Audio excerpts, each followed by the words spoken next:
La cinquième journée des qualifications pour la Coupe du Monde 2026, qui se tiendra aux États-Unis, au Mexique et au Canada, vient de s'achever. Le Sénégal a été tenu en échec par le Soudan, 0-0, ce samedi au stade des Martyrs de Benghazi, lors d'un match comptant pour la poule B des éliminatoires.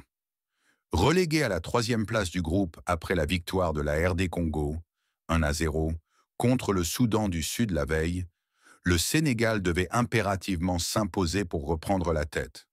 Cependant, les hommes de Pape Thiaw n'ont pas réussi à atteindre cet objectif. Malgré une domination dans le jeu, les Lions ont cruellement manqué d'efficacité offensive.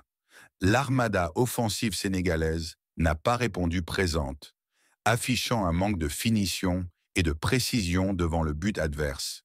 De leur côté, les Soudanais, bien en place défensivement, avaient moins pour objectif de ne pas perdre face au Sénégal. Décomplexés et solidaires, ils ont su contenir les assauts sénégalais et repartir avec un précieux point du match nul.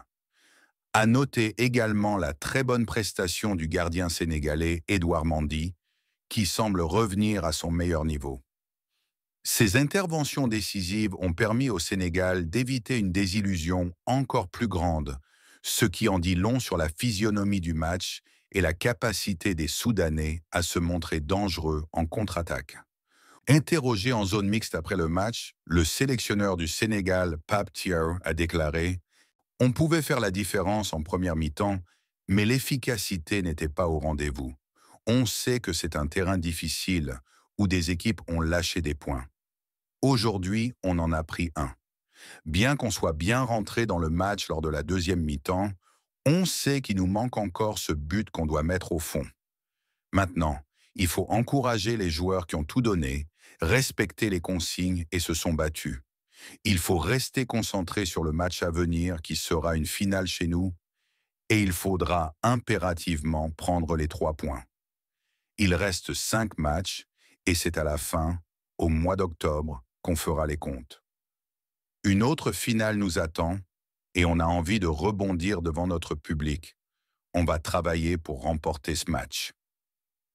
Interrogé sur le positionnement de Crépin Diatta, il a déclaré: Crépin Diatta a un QI énorme, il est polyvalent et dépanne souvent à Monaco. C'est un véritable couteau suisse, on peut l'utiliser partout. Aujourd'hui, après le match qu'il a fait, il faut le féliciter. Il a répondu présent et a livré une très bonne prestation. Comme le collectif, ce qui nous a manqué, c'est l'efficacité devant le but. Maintenant, on va travailler pour être plus réaliste au prochain match. Le Sénégal devra rapidement se remobiliser pour son prochain match face au Togo, prévu ce mardi 25 mars à Dakar.